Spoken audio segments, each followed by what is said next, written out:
معاشرے کا قلیل نہیں کثیر طبقہ ذوف الاعتقادی میں مبتلا ہے. ہر ایک کو جادو ہوا ہے، ہر ایک کو سایہ ہوا ہے، ہر ایک کو بندش ہوئی ہوئی ہے. بندش تو اللہ کرتا ہے، جس کو چاہے رزق کھول دے، جس کو چاہے بند کر دے. بندہ کون ہوتا ہے کسی کا رزق باندھ دے؟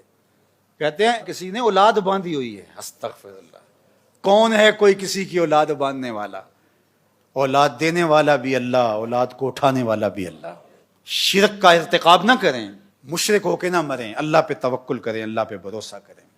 رزق وہی دیتا ہے. کچھ اعمال سے رزق میں برکت ہوتی ہے، کچھ لوگوں کی دعاؤں سے برکت ہوتی ہے، لیکن کون ہے جو رزق کو باندھ دے جس کا رزق اللہ کھولنا چاہے؟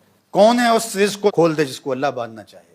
تو یہ بندشیں اور یہ کیا، یہ سویر سے شام تک ہم سنتے ہیں، کان پک گئے ہیں.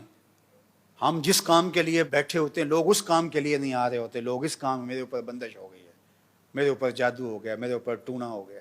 یہ عاملوں کے پھیلائے ہوئے ذوف الاعتقادی ہیں. میں اس کا انکار نہیں کرتا کہ جادو ہو بھی جاتا ہے، لیکن یہ تو کوئی بہت خال خال چیزیں ہیں. اب وہ جادو کرنے والا بھی کہاں ہے؟ وہ عامل بھی مجھے دکھاؤ کہاں ہے؟ یہ ہاتھ کی صفائیاں ہیں. یہاں چیزیں رکھی، یہاں چیزیں رکھی، ایسے نکال دی. مکر و فریب کے دھندے ہیں. یہ ہاتھ کی صفائیاں ہیں، یہ کوئی عملیات بھی نہیں ہیں. اور دوسری عملیات ہوں بھی تو عملیات اور چیزیں ہیں، اور اللہ کی قربت کے راستے اور ہیں. اور وہ شریعت کا واضح سیدھا دو ٹوک راستہ ہے.